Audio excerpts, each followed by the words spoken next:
Mr. Moderator, Reverend Cleave, and Milton, brothers and sisters, and friends, and I see some enemies.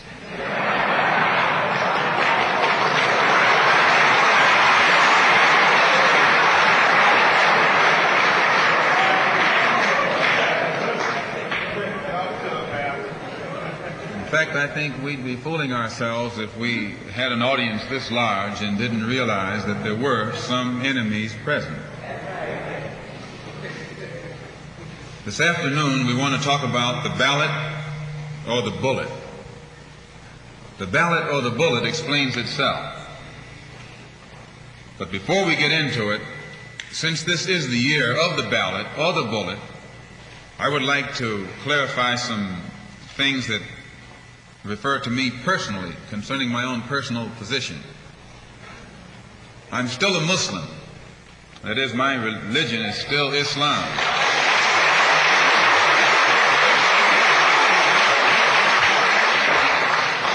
My religion is still Islam. I still credit Mr. Muhammad for what I know and what I am. He's the one who opened my eyes. And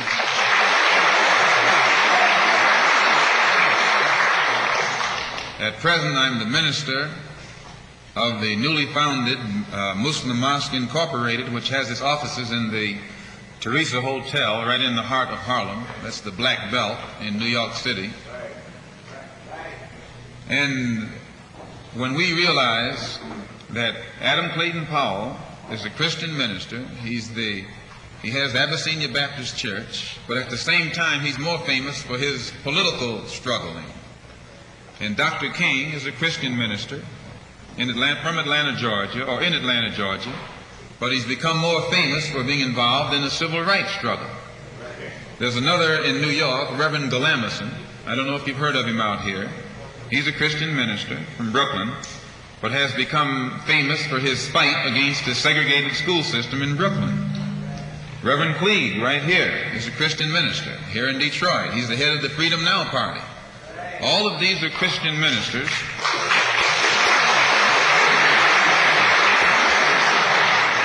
All of these are Christian ministers, but they don't come to us as Christian ministers. They come to us as fighters in some other category. I'm a Muslim minister. The same as they are Christian ministers, I'm a Muslim minister.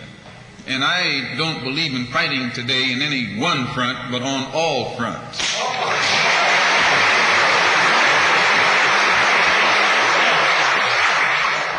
In fact, I'm a black nationalist freedom fighter.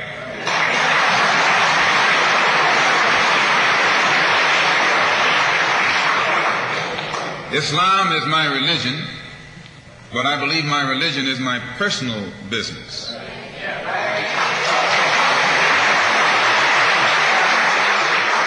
It governs my personal life, my personal morals. And my religious philosophy is personal between me and the God in whom I believe, just as the religious philosophy of these others is between them and the God in whom they believe. And this is best this way.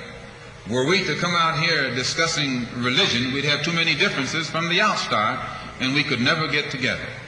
So today, though Islam is my religious philosophy, my political, economic, and social philosophy is black nationalism. You and I,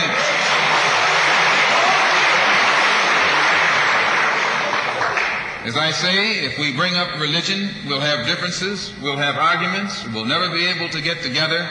But if we keep our religion at home, keep our religion in the closet, keep our religion between ourselves and our God, but when we come out here, we have a fight that's common to all of us against the enemy who is common to all of us.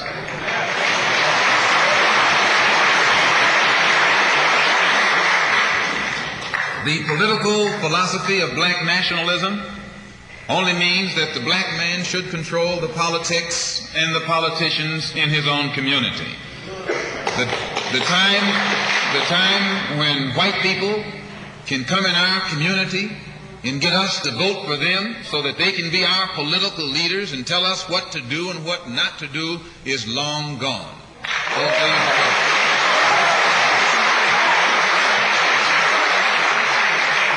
By the same token, the time when that same white man, knowing that your eyes are too far open, can send another Negro into the community, get you and me to support him so he can use him to lead us astray, those days are long gone.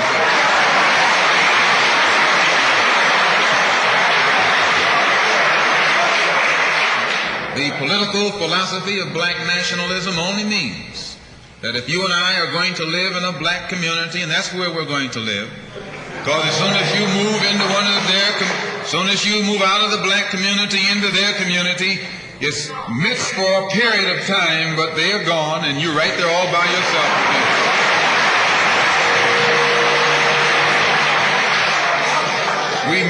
We must understand the politics of our community.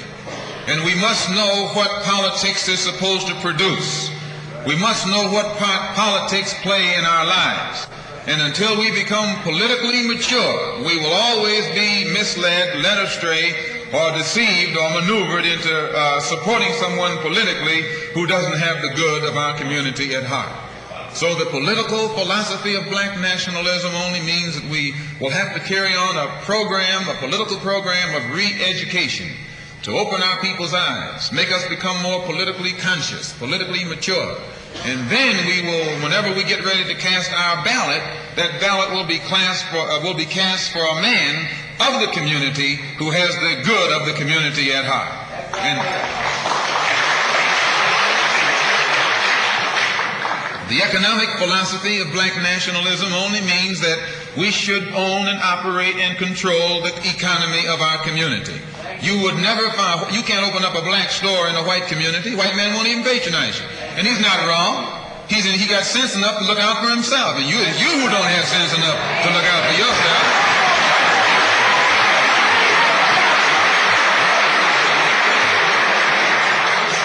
The white man is too intelligent to let someone else come and gain control of the economy of his community.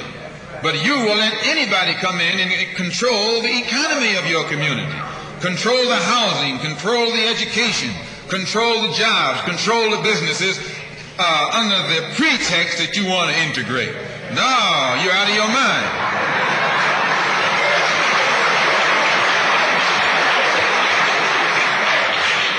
The economic philosophy of black nationalism only means that we have to become involved in a program of re-education to educate our people into the importance of knowing that when you spend your dollar out of the community in which you live, the community in which you spend your money becomes richer and richer. The community out of which you take your money becomes poorer and poorer.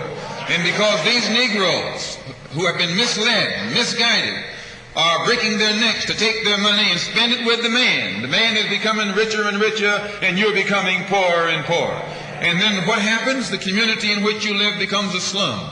It becomes a ghetto. The conditions become run down. And then you have the audacity to complain about poor housing in a run-down community. Why, you run it down yourself when you take your dollar.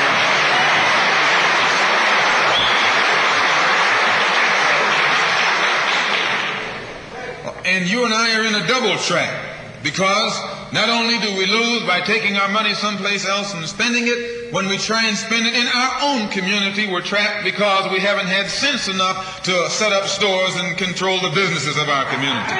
The man who's controlling the stores in our community is a man who doesn't look like we do. He's a man who doesn't even live in the community. So you and I, even when we try and spend our money in the block where we live or the area where we live, we're spending it with a man who, when the sun goes down, takes that basket full of money in another part of the town.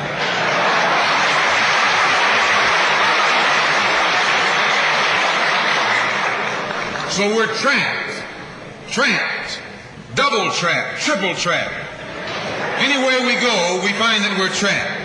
And every kind of solution that someone comes up with is just another trap. But the political and economic philosophy of black nationalism, the economic philosophy of black nationalism shows our people the importance of setting up these little stores and developing them and expanding them into larger operations. Woolworth didn't start out big like they are today. They started out with a dime store and expanded and expanded and expanded until today they're all over the country and all over the world, and they're getting some of everybody's money. Now this, what you and I in General Motors, the same way, didn't start out like it is. It started out just a little rat race type operation, and it expanded and expanded until today it's where it is right now. And you and I have to make a start. And the best place to start is right in the community where we live.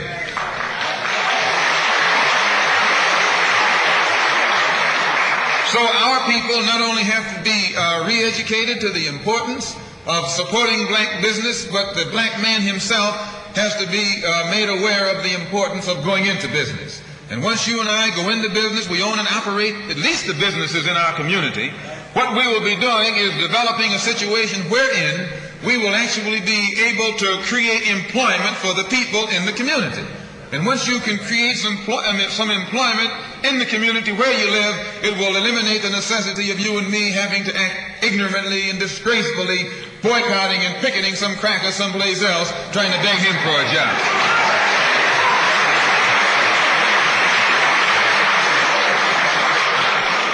Anytime you have to rely upon your enemy for a job, you're in bad shape. And he is your enemy. Anything, you wouldn't be in this country if some enemy hadn't kidnapped you and brought you here.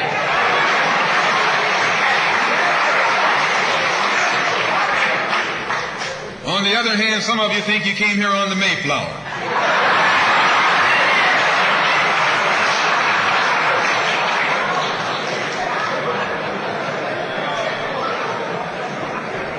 So as you can see, brothers and sisters, today, this afternoon, it's not our intention to discuss religion. We're going to forget religion. If we bring up religion, we'll be in an argument. And the best way to keep away from arguments and differences, as I said earlier, put your religion at home, in the closet. Keep it between you and your God. Because if it hasn't done anything more for you than it has, you need to forget it anyway.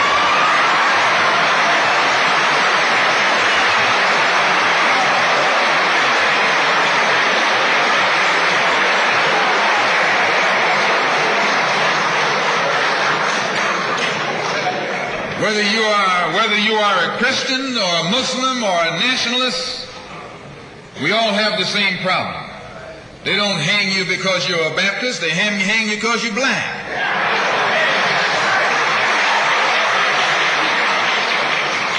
They don't attack me because I'm a Muslim, they attack me because I'm black. They attack all of us for the same reason. All of us catch hell from the same enemy. We're all in the same bag, in the same boat. We suffer political oppression, economic exploitation, and social degradation. All of them from the same enemy. The government has failed us. You can't deny that. Anytime you live in the 20th century, 1964, and you walking around here singing, "We shall overcome," the government has failed.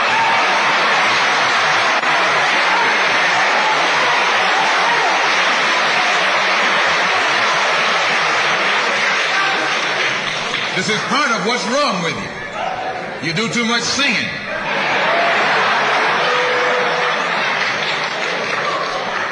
Today it's time to stop singing and start swinging.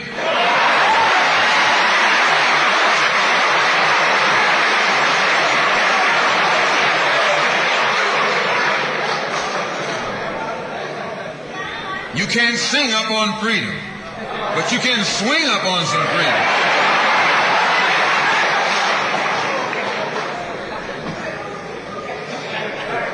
Cassius Clay can sing, but singing didn't help him to become the heavyweight champion of the world. Swinging helped him become the heavyweight.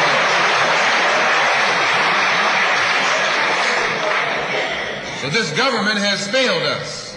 The government itself has failed us. And the white liberals who have been posing as our friends have failed us. And once we see that all these other sources to which we've turned have failed, we stop turning to them and turn to ourselves. We need a self-help program, a do-it-yourself philosophy, a do-it-right-now philosophy, it's already too late philosophy. This is what you and I need to get with. And the only way we're going to solve our problem is with a self-help program. Before we can get a self-help program started, we have to have a self-help philosophy. Black nationalism is a self-help philosophy. What's so good about it, you can stay right in the church where you are and still take black nationalism as your philosophy. You can stay in any kind of civic organization that you belong to and still take black nationalism as your philosophy. You can be an atheist and still take black nationalism as your philosophy.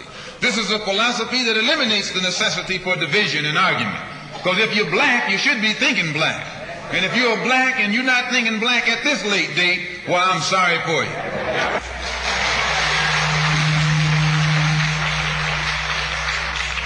Once you change your philosophy, you change your thought pattern.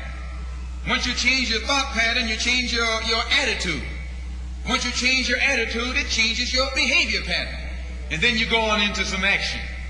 As long as you got a sit-down philosophy, you'll have a sit-down thought pattern.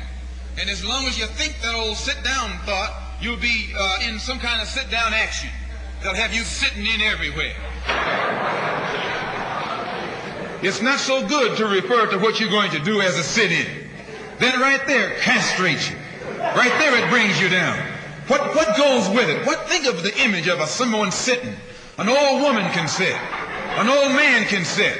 A chump can sit. A coward can sit. Anything can sit. Well, you and I have been sitting long enough, and it's time today for us to start doing some standing and some fighting to back that up.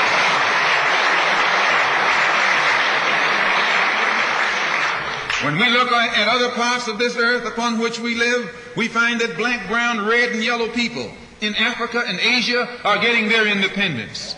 They're not getting it by singing, "We shall overcome." No, they're getting it through nationalism. It is nationalism that brought about the independence of the people in Asia. Every nation in Asia gained its independence through the philosophy of nationalism. Every nation on the African continent that has gotten its independence brought it about through the philosophy of nationalism. And it will take black nationalism that to bring about the freedom of 22 million Afro-Americans here in this country where we have suffered colonialism for the past 400 years.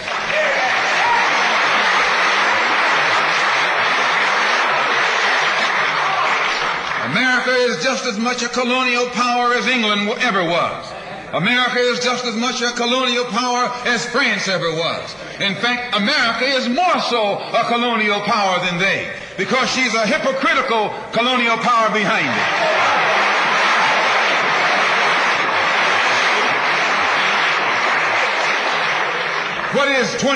What do you call second-class citizenship? Why, that's colonization. Second-class citizenship is nothing but 20th century slavery. How are you going to tell me you're a second-class citizen? They don't have second-class citizenship in any other government on this earth. They just have slaves and people who are free. Well, this country is a hypocrite. They try and make you think they set you free by calling you a second-class citizen. No, you're nothing but a 20th century slave.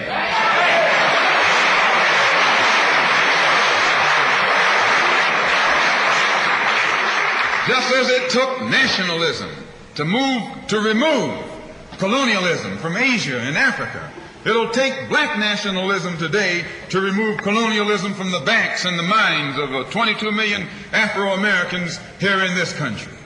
And 1964 looks like it might be the year of the ballot or the bullet.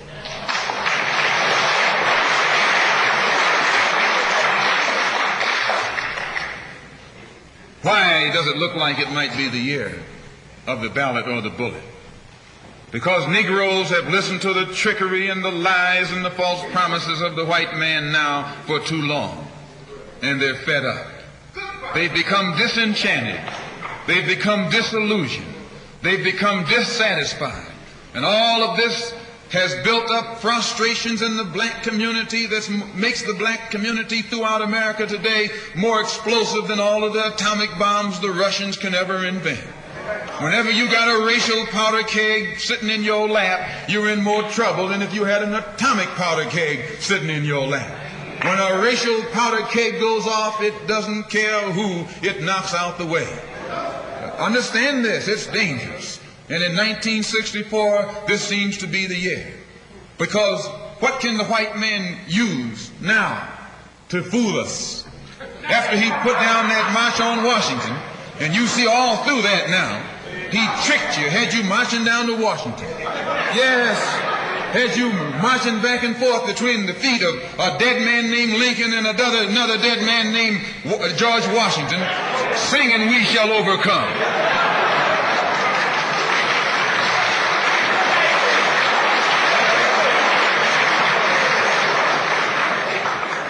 He made a chump out of you. He made a fool out of you.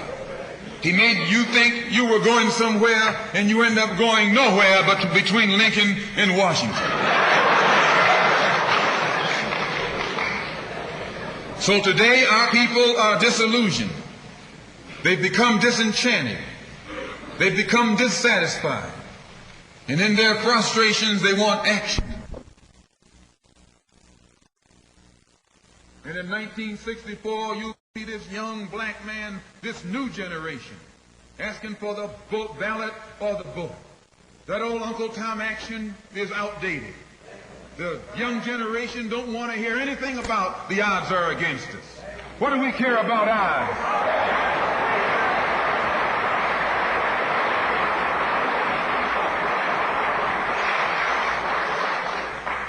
When this country here was first being founded, there were 13 colonies. The whites were colonized. They were fed up with this taxation without representation. So some of them stood up and said, liberty or death. Though I went to a white school over here in Mason, Michigan. The white man made the mistake of letting me read his history books. He made the mistake of teaching me that Patrick Henry was a patriot. And George Washington wasn't nothing nonviolent about old Pat or George Washington. Liberty or death was what brought about the freedom of whites in this country from the English.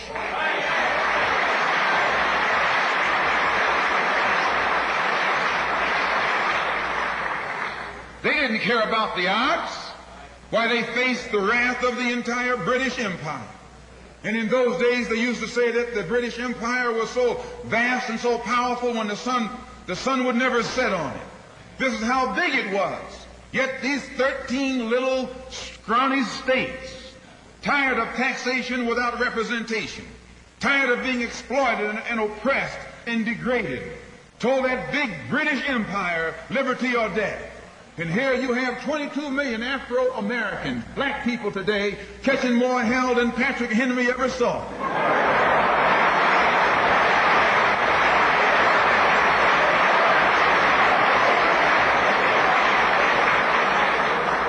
And I'm here to tell you, in case you don't know it, that you got a new generation of black people in this country who don't care anything whatsoever about odds. They don't want to hear you old Uncle Tom handkerchief heads talking about the odds. No.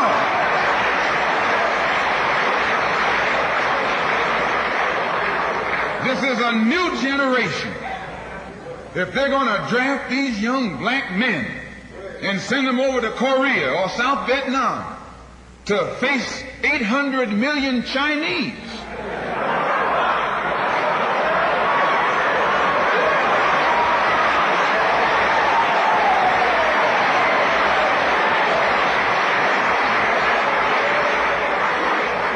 if you're not afraid of those odds, you shouldn't be afraid of these odds.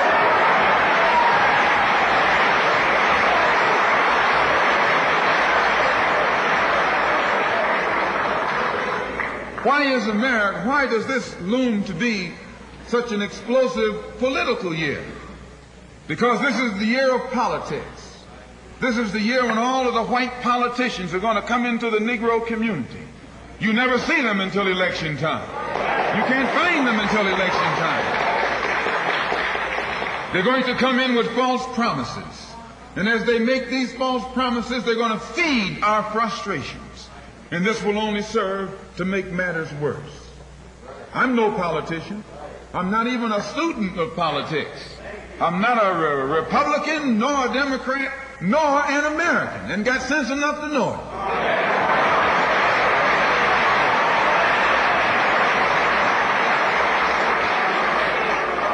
I'm one of the 22 million black victims of the Democrats. One of the 22 million black victims of the Republicans, and one of the 22 million black victims of Americanism.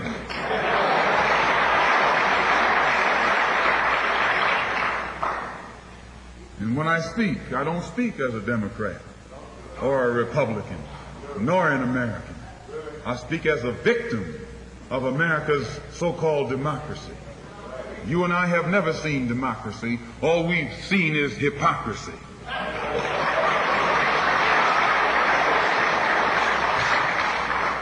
When we open our eyes today and look around America, we see America not through the eyes of someone who has enjoyed the fruits of Americanism. We see America through the eyes of someone who has been the victim of Americanism. We don't see any American dream. We've experienced only the American nightmare. We haven't benefited from America's democracy. We've only suffered from America's hypocrisy. And the generation that's coming up now can see it and are not afraid to say it. If you go to jail, so what? If you're black, you were born in jail.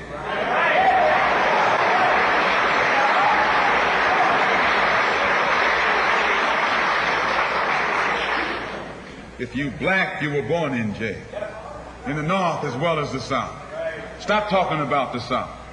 Long as you south of the Canadian border, you're south.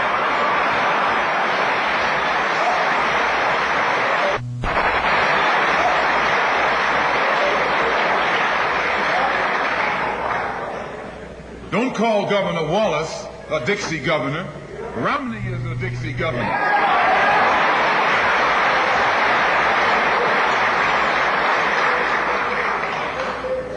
22 million black victims of Americanism are waking up, and they're gaining a new political consciousness, becoming politically mature.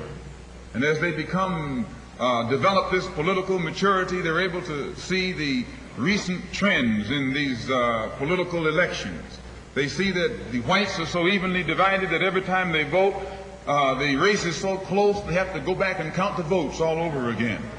And which means that any block, any minority that has a block of votes that stick together is in a strategic position. Either way you go, that's who gets it.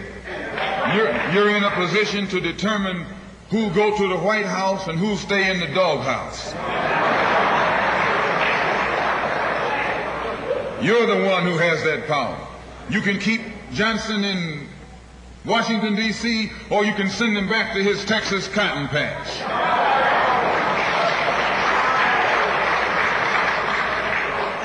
You're the one who sent Kennedy to Washington. You're the one who put the present Democratic administration in Washington, D.C. The whites were evenly divided. It was the fact that you threw 80% of your votes behind the Democrats that put the Democrats in the White House.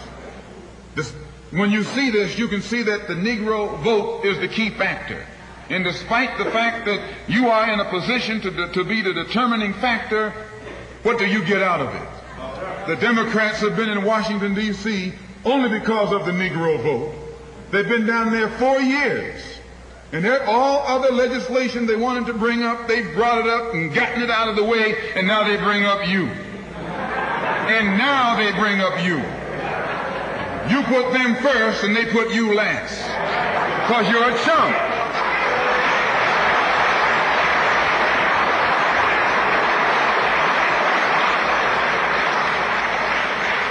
A political chump. In Washington, D.C., in the House of Representatives, there are 257 who are Democrats. Only 177 are Republicans. In the Senate, there are 67 Democrats. Only 33 are Republicans. The party that you backed controls 2/3 of the House of Representatives and the Senate, and still they can't keep their promise to you because you're a chump.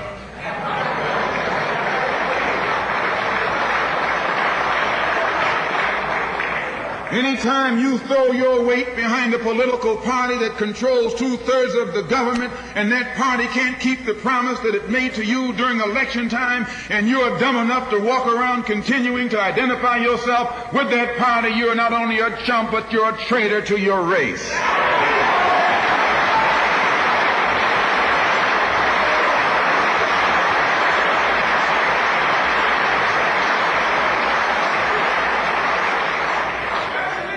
And what kind of alibi do they come up with? They try and pass the buck to the Dixiecrats. Now, back during the days when you were blind, deaf, and dumb, ignorant, politically immature, naturally you went along with that. But today, as your eyes come open and you develop political maturity, you're able to see and think for yourself. And you can see that a Dixiecrat is nothing but a Democrat in disguise. You look at the structure of the government that controls this country. It's controlled by 16 senatorial committees and 20 congressional committees. Of the 16 senatorial committees that run the government, 10 of them are in the hands of Southern segregationists. Of the 20 congressional committees that run the government, 12 of them are in the hands of Southern segregationists. And they're going to tell you and me that the South lost the war.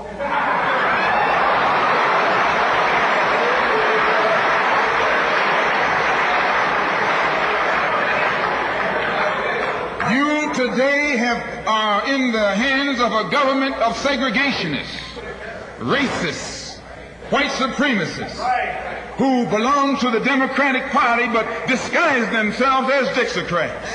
A Dixiecrat is nothing but a Democrat. Whoever runs the Democrats is also the father of the Dixiecrats, and the father of all of them is sitting in the White House.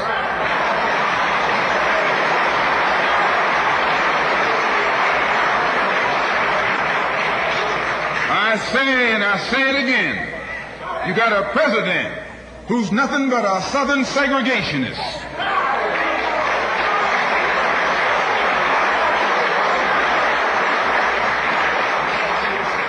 From the state of Texas. They'll lynch you in Texas as quick as they'll lynch you in Mississippi. Only in Texas they lynch you with a Texas accent. In Mississippi, they lynch you with a Mississippi accent. And the first thing the cracker does when he comes in power, he takes all the Negro leaders and invites them for coffee to show that he's all right. And those Uncle Toms can't pass up the coffee.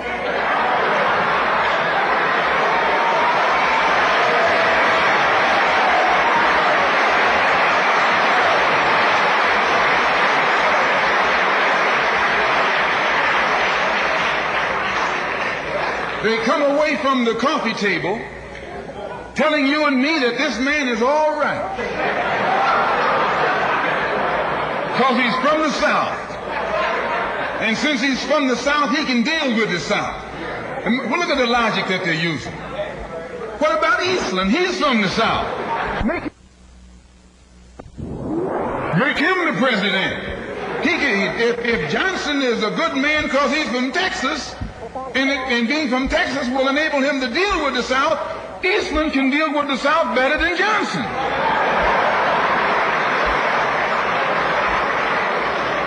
Oh, I say, you've been misled.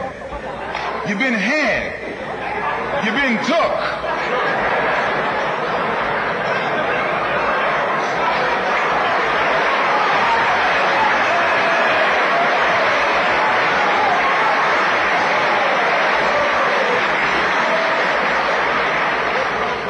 In Washington a couple of weeks ago while the senators were filibustering, and I noticed in the back of the Senate a huge map, and on this map it showed the distribution of Negroes in America.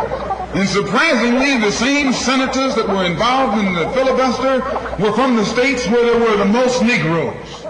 Why were they filibustering the civil rights legislation? Because the civil rights legislation is supposed to guarantee voting rights to Negroes in those states. And those senators from those states know that if the Negroes in those states can vote, those senators are down the drain.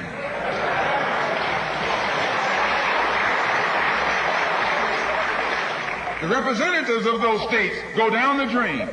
And in the Constitution of this country, it has a stipulation wherein whenever the rights, the voting rights of people in a certain district are violated, then the representative who's from that particular district, according to the Constitution, is supposed to be expelled from the Congress. Now, if this particular aspect of the Constitution was enforced, why, you wouldn't have a cracker in Washington, D.C.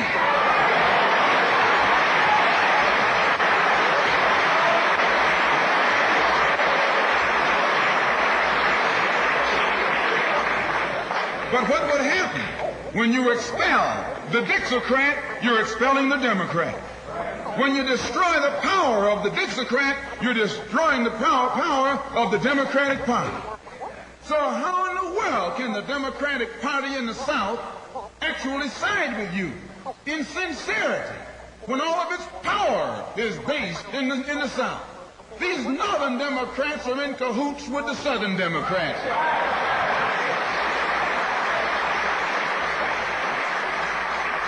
They're playing a giant con game, a political con game. You know how it goes. One of them comes to you and make believe he's for you. And he's in cahoots with the other one that's not for you. Why? Because neither one of them is for you. But they got to make you go with one of them or the other. So this is a con game. And this is what they've been doing with you and me all these years. First thing Johnson got off the plane when he became president, he asked, "Where's Dickie?" You know who Dickie is? Dickie is old Southern cracker Richard Russell. Look here. Yes. Lyndon B. Johnson's best friend is the one who is ahead, who's heading the forces that are filibustering civil rights legislation. You tell me, how in the hell is he going to be Johnson's best friend?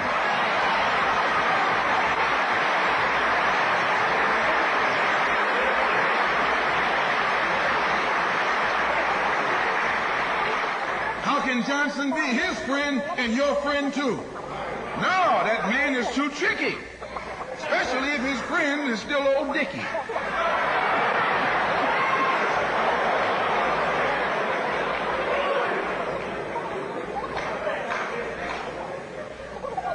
Whenever the Negroes keep the Democrats in power, they're keeping the Dixiecrats in power.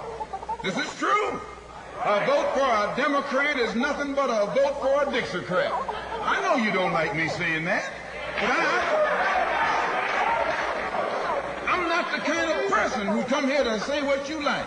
I'm going to tell you the truth whether you like it or not.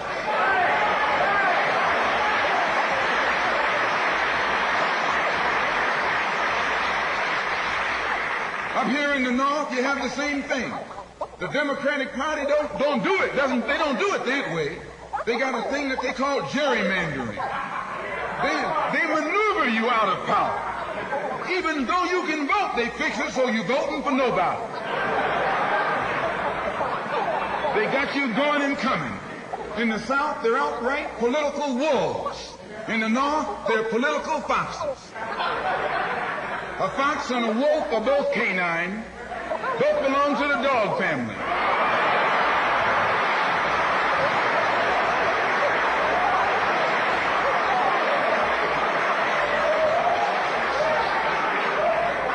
Now, you take your choice.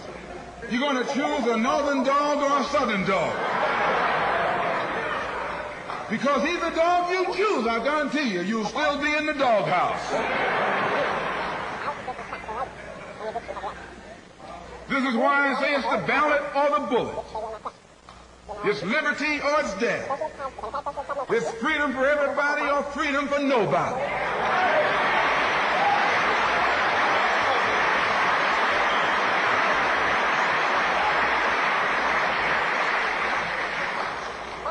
America today finds herself in a unique situation. Historically, revolutions are bloody. Oh, yes, they are. They have never had a bloodless revolution or a nonviolent revolution. That don't happen even in Hollywood.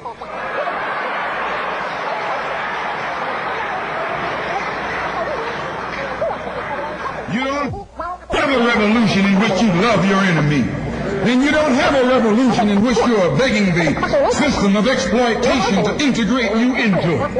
Revolutions overturn systems. Revolutions destroy systems. A revolution is bloody. But America is in a unique position. She's the only country in history in a position actually to become involved in a bloodless revolution. The Russian Revolution was bloody. Chinese Revolution was bloody. French Revolution was bloody. Cuban Revolution was bloody. And there was nothing more bloody than the American Revolution. But today, this country can become involved in a revolution that won't take bloodshed. All she's got to do is give the black man in this country everything that's due. Everything.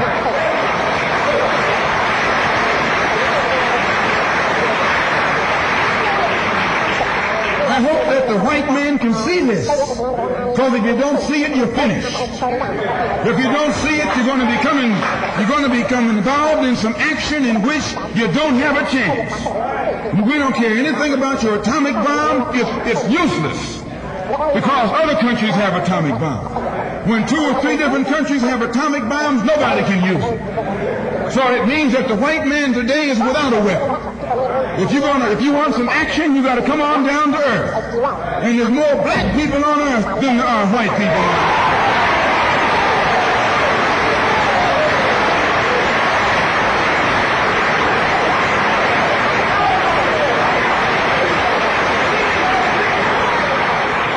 I only got a couple more minutes. The white man can never win another war on the ground. His days of war victory, his days of background victory are over. Can I prove it? Yes. Take all the action that's going on this earth right now that he's involved in. Tell me where he's winning. Nowhere. Why some rice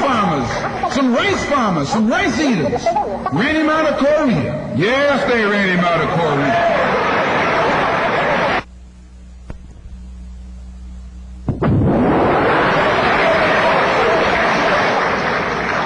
Race eaters with nothing but gym shoes and a rifle and a bowl of rice. Took him and his tanks and his napalm and all that other action he's supposed to have and ran him across the Yalu. Why? Because the day that he can win on the ground is past. Up in French Indochina, those little peasants, rice growers, took on the might of the French army and ran all the Frenchmen. You remember Dien Bien Phu? No!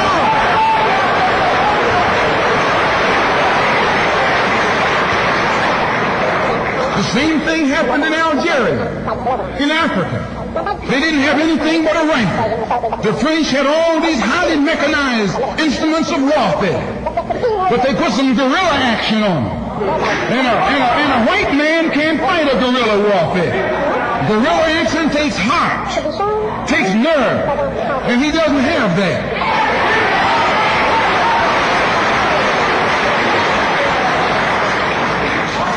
He's brave when he's got tanks. He's brave when he's got planes. He's brave when he's got bombs. He's brave when he got a whole lot of company along with him. But you take that little man from Africa and Asia, turn him loose in the woods with a blade.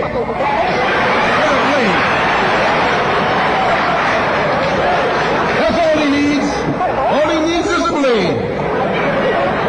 And when the sun comes down, goes down, and it's dark, it's even Steven.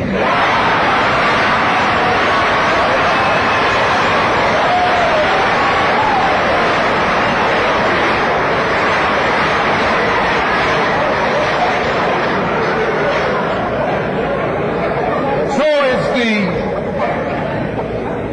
it's the ballot or the bullet. Today our people can see that we're faced with a government conspiracy. This government has failed us. The senators who are filibustering concerning your and my rights, that's the government. Don't say it's Southern senators. This is the government. This is a government filibuster. It's not a segregationist filibuster. It's a government filibuster. Any kind of activity that takes place on the floor of the Congress or the Senate, that's the government. Any kind of dilly-dallying, that's the government. Any kind of pussyfooting, that's the government. Any kind of act that's designed to delay or deprive you and me right now of getting full rights, that's the government, that's responsible. And anytime you find the government involved in a conspiracy to violate the citizenship or the civil rights of a people in 1964, then you are wasting your time going to that government expecting redress. Instead, you have to take that government to the World Court and accuse it of genocide and all of the other crimes that it is guilty of today.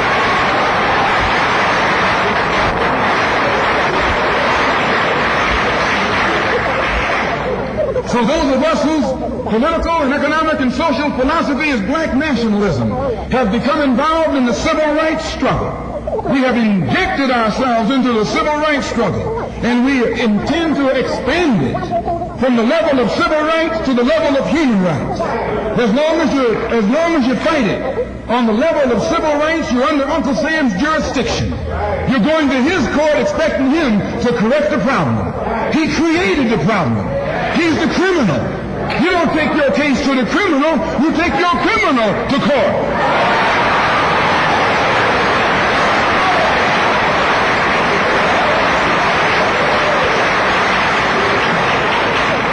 When the government of South Africa began to trample upon the human rights of the people of South Africa, they were taken to the UN. When the government of Portugal began to trample upon the rights of our brothers and sisters in Angola, it was taken before the UN. Why, even the white man took the Hungarian question to the UN, and just this week, Chief Justice Goldberg was crying over 3 million Jews in Russia about their human rights, charging Russia with violating the UN Charter because of its mistreatment of the human rights of Jews in Russia. Now you tell me, how can the plight of everybody on this earth reach the halls of the United Nations when you have 22 million Afro-Americans whose churches are being bombed, whose little girls are being murdered, whose leaders are being shot down in broad daylight? Now you tell me why the leaders of this struggle have never taken.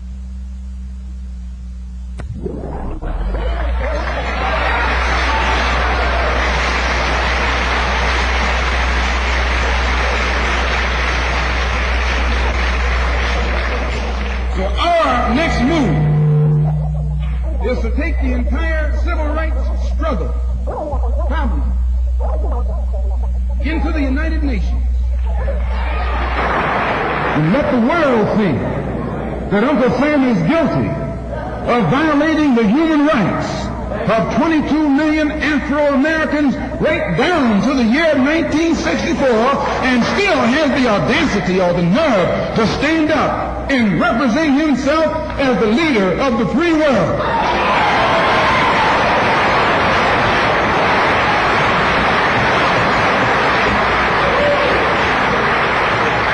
Not only is he a crook, he's a hypocrite. Here he is standing up in front of other people, Uncle Sam, with the blood of your and my mothers and fathers on his hands, with the blood dripping down his jaws like a bloody-jawed wolf, and still got the nerve to point his finger at other countries. In 1964, you can't even get civil rights legislation. And this man has got the nerve to stand up and talk about South Africa, or talk about Nazi Germany, or talk about Portugal. No more days like those.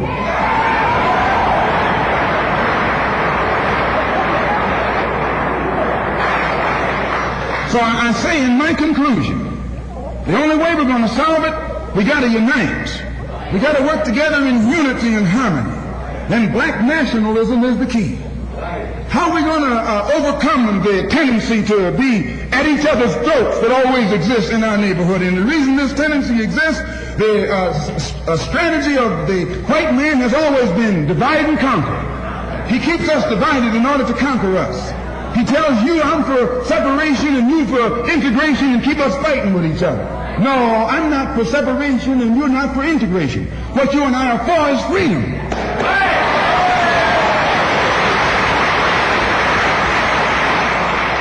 Only you think that integration will get you freedom. I think separation will get me freedom. We both got the same objective. We just got different ways of getting at it.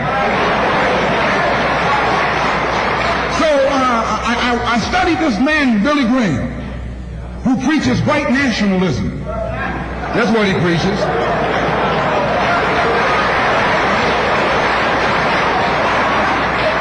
I say that's what he preaches. The whole church structure in this country is white nationalism. You go inside a white church, that's what they're preaching, white nationalism. They got Jesus white, Mary white, God white, everybody white. That's white nationalism.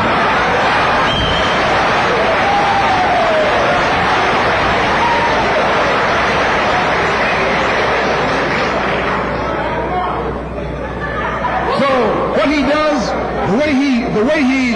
the way he circumvents the jealousy and envy that he ordinarily would incur among the heads of the church. Whenever you go into an area where the church already is, you're going to run into trouble.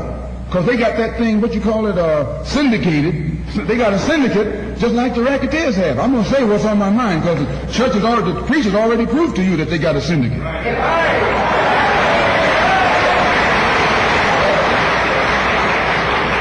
And when you're out in the rackets, whenever you get in another man's territory, you know, they gang up on you. And that's the same way with you. You run into the same thing. So how Billy Graham gets around that, instead of going into somebody else's territory like he's going to start a new church, he doesn't try and start a church. He just goes in preaching Christ.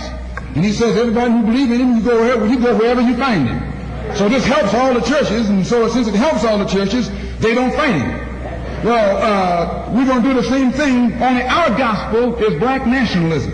His gospel is white nationalism. Our gospel is black nationalism. And the gospel of black nationalism, as I told you, means you should control the politics of your community, the economy of your community, and all of the society in which you live should be under your control. And once you feel that this philosophy will solve your problem, go join any church where that's preached. Don't join a church where white nationalism is preached. Now you can go to a Negro church and be exposed to white nationalism. Because when you walk in a Negro church and you see a white Jesus and a white Mary and some white angels, that Negro church is preaching white nationalism.